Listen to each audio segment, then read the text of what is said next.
Et retour avec vous, Clément Viktorovitch, sur la crise ukrainienne. Une première salve de sanctions économiques ont été décidées par l'Union européenne et les États-Unis après la décision de Vladimir Poutine de reconnaître l'indépendance de 2 territoires séparatistes pro-russes dans la région du Donbass, à l'est de l'Ukraine.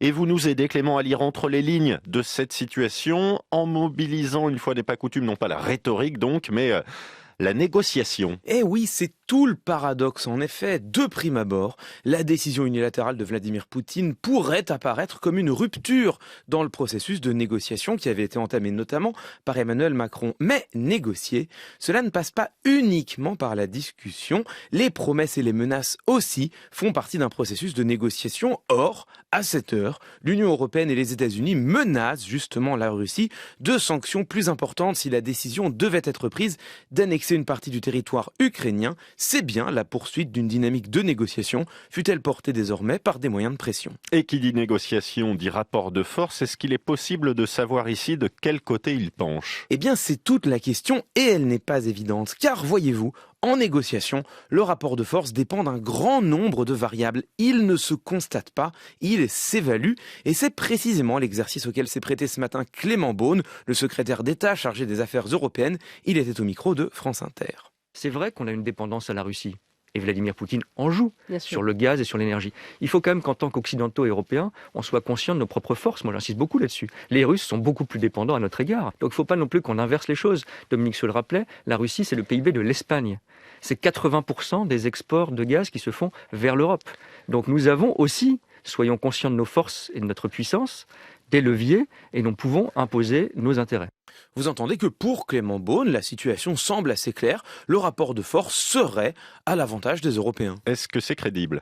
Alors ça me semble à minima plus compliqué. Vous l'entendez, l'un des principaux arguments de Clément Beaune pour évaluer le rapport de force économique, c'est de s'appuyer sur le PIB de la Russie. Il est exact que le PIB de la Russie est 10 fois inférieur au PIB de l'Union européenne. Mais dire cela, c'est pointer un rapport de puissance. Or, le rapport de force n'est pas le même que le rapport de puissance. Et pour le comprendre, il suffit de faire un parallèle avec le plan militaire. La puissance militaire combinée de la France, de la Grande-Bretagne et des États-Unis est bien supérieure à la puissance militaire russe. Mais que signifierait une escalade militaire entre la Russie et les forces de l'OTAN en bout de course?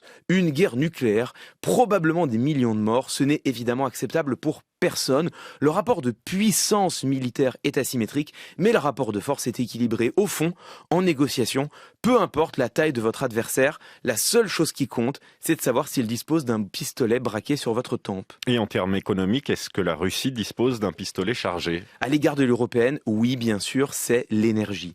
40% du gaz utilisé par l'Union européenne est importé de Russie. Une rupture de l'approvisionnement serait dramatique pour l'économie et même au-delà, pour la vie quotidienne des Européens. Alors, la réciproque est vraie.